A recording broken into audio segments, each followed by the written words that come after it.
ইবনে রুশদ বলেছেন, সমাজে অনেক নেতিবাচকতা মূলত অজ্ঞতার ফল। যখন মানুষ জানে না, তখন সে অযথা ভয় পায়। এই ভয় তাকে অন্যায়ের বিরুদ্ধে ঘৃণার জন্ম দেয় এবং এক পর্যায়ে তা সহিংসতায় রূপ নেয়। নারীদের শিক্ষিত হওয়া উচিত, কারণ তারা সমাজের অর্ধেক এবং অপর অর্ধেককে তারা লালন পালন করে। সমাজ উন্নয়নের জন্য নারীদের শিক্ষিত হওয়া অপরিহার্য, কারণ তারা ভবিষ্যৎ প্রজন্ম গড়ে তোলে। সত্য কখনোই সত্যের বিরোধিতা করে না। সত্য সবসময় একমুখী ও সমন্বিত। তাই বিজ্ঞান, দর্শন বা ধর্ম সত্যের কোনো দিকেই একে অপরের বিরোধিতা করার সুযোগ নেই।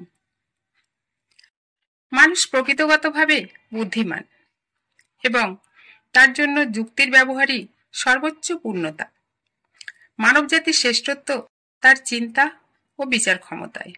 যুক্তি ব্যবহার করাই তার আসল গুণ। সত্যকে জানার জন্য আমাদের পরিশ্রম করতে হবে, যদিও তা প্রচলিত বিশ্বাস থেকে দূরে নিয়ে যায়।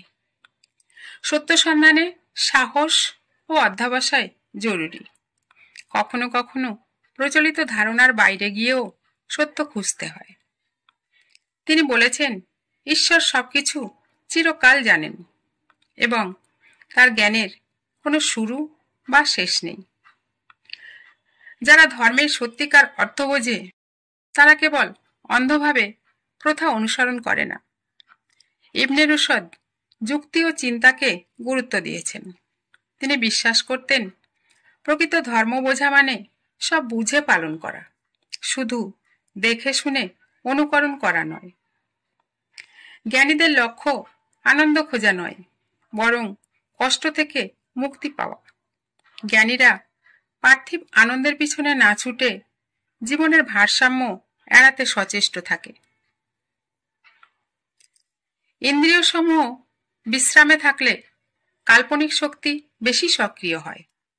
রাতের নিস্তব্ধতা, নিঃসঙ্গতা বা ধ্যানের মুহূর্তে যখন বাহ্যিক ইন্দ্রিয় শান্ত থাকে, তখন কল্পনা, সৃজনশীলতা ও গভীর চিন্তা প্রবলভাবে জেগে ওঠে। জ্ঞান হল বস্তুর সঙ্গে বুদ্ধির সামঞ্জস্য। জ্ঞান তখনই সত্য হয় যখন কোনো বস্তু বা বাস্তবতা আমাদের চিন্তার সাথে মিলে যায়, অর্থাৎ আমরা বাস্তবতাকে সঠিকভাবে অনুধাবন করতে পারলেই সেটাই জ্ঞান।